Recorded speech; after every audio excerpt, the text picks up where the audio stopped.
చూసుకోండి, folks wagon ఏదో van case అది కూడా వస్తా ఉంది. అందుకని అన్ని దృష్టిలో పెట్టుకొని ఒక పద్ధతిగా ఒక క్రమ పద్ధతిలో మాట్లాడదాం. చిన్నపాటి గొడవలు ఉంటాయి. ఒక ఇల్లు కట్టేటప్పుడు ఇల్లు కట్టి చూడు, పెళ్లి చేసి చూడు, అలాగే ఒక రాజధాని కట్టి చూడు. ఫస్ట్ టైం మన జనరేషన్ చూస్తా ఉన్నాం. కష్ట నష్టాలు ఉంటాయి, దీంట్లో తప్పులు ఉంటాయి, సరిదిద్దుకుంటా ముందుకెళ్దాం తప్ప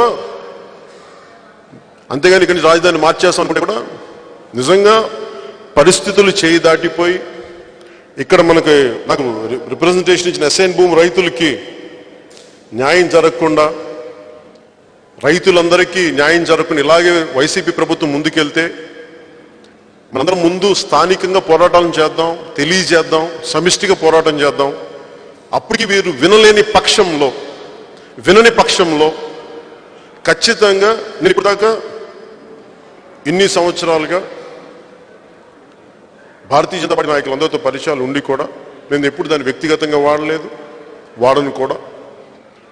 వారి ఇంటర్వ్యూస్కి వాళ్ళ అపాయింట్మెంట్స్ నేను కోరలేదు. కానీ మన రాజధాని, మన రాష్ట్రానికి నిజంగా దెబ్బ తగులుతుంటే మటుకు ఖచ్చితంగా మన రైతులందరి తరఫున నేను ప్రధానమంత్రి గారిని, అమిత్ షా గారిని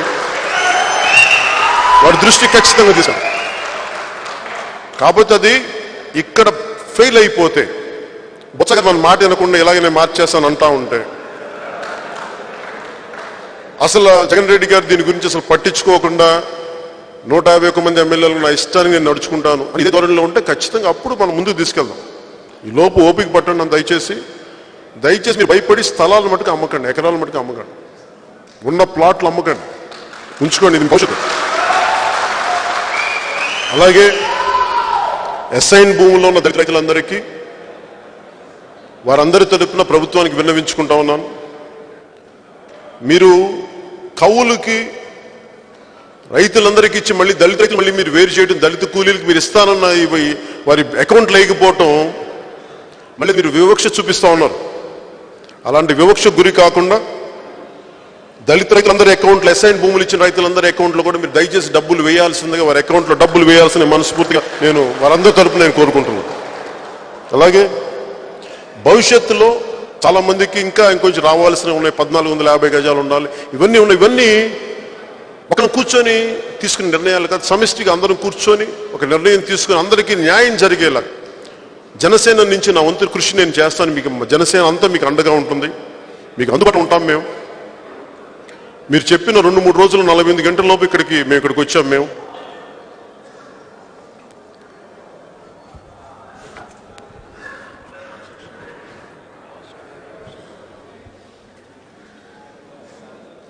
అంటే నేను పోయినసారి మాట్లాడుతున్నప్పుడు కూడా రాజధాని గురించి సోషల్ ఇంపాక్ట్ అసెస్మెంట్ అది మీరు ఎందుకు పెట్టుకోలేదని మాట్లాడాం. సామాజిక ప్రభావం అంచనా అంటే ఉదాహరణకి నేను ఇందాక చెప్పిన ఉదాహరణ చెప్తున్నాను. ఎన్జిఓ బిల్డింగ్స్ కడుతున్నాను. నిన్న 7,000 మంది కార్మికులు వచ్చారు వేరే రాష్ట్రాల నుంచి. దానికి తగ్గ కన్స్ట్రక్షన్స్ వర్కర్స్ అక్కడ ఉన్నారు, వారి కుటుంబాలు. అలాగే వాళ్ళకి కన్స్ట్రక్షన్ వర్కర్స్కి సంబంధించి ఎంతమంది వెళ్ళిపోయారు. కంపెనీ నుంచి దాదాపు 3,000 మంది వెళ్ళిపోయారు నేను 1 నెల క్రితం.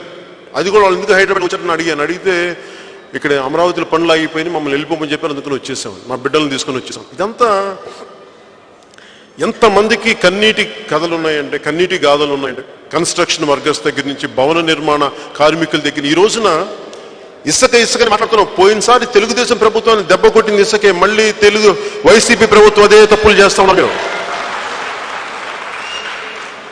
మళ్ళీ భవన నిర్మాణ కార్మికులు దానికి సంబంధించి కానీ ఇక్కడ ఆర్థిక అభివృద్ధిని మళ్ళీ ఇసుకతోటే మళ్ళీ కొట్టున్నారు మీరు.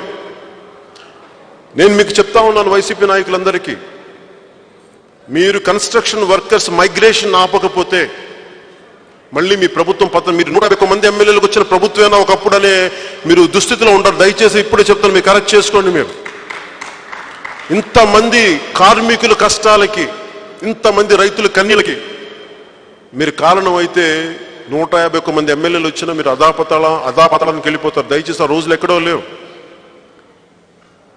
ఒక్కసారి చిదంబరం గారిని గుర్తుపెట్టుకోండి. ఆంధ్రప్రదేశ్ని విడగొట్టిన పాపానికి అంటే కాలం చాలా గొప్పది. వైసీపీ నాయకులు ప్రతి ఒక్కరు కూడా చాలా ఆచితూచి మాట్లాడటం వల్ల చేసుకోండి. మీకు 151 మంది ఎమ్మెల్యేలు ఉన్నాం కదా అని చెప్పి ఇష్టం వచ్చినట్టు మాట్లాడితే రేపొద్దున దీనికి రివర్స్ కూడా వచ్చి గుర్తుపెట్టుకోండి. ఆ రోజు మీరు ఎక్కడ ఉంటారు? మీరు ఆ రోజున మీరు ఎలా మాట్లాడగలరు? మీరు ఊళ్ళలో తిరగలరా అని మర్చిపోకండి. ఎందుకంటే కాలం ఎప్పుడు ఒకరు పక్షానే ఉండదు. ఋతువులు వస్తూ ఉంటాయి, కాలాలు మారుతూ ఉంటాయి, అధికారాలు మారుతూ ఉంటాయి. అందుకని అధికారం ఎప్పుడు ప్రపంచంలో ఉండదు. దయచేసి దీన్ని దృష్టిలో పెట్టుకుని చాలా విఘ్నత వ్యవహరించండి అందరూ.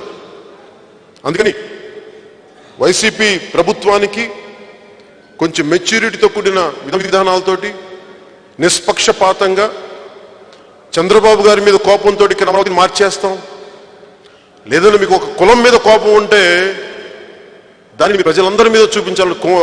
అంటే కులంలో పుట్టడం పాపమా? అందుకని దయచేసి దీన్ని చాలా విఘ్నతో మాట్లాడండి. అందరూ చాలా ఆచితూచి మాట్లాడండి. అందుకని ఇక్కడున్న అమరావతి రైతులందరికీ, పెద్దలందరికీ చాలా గౌరవంతో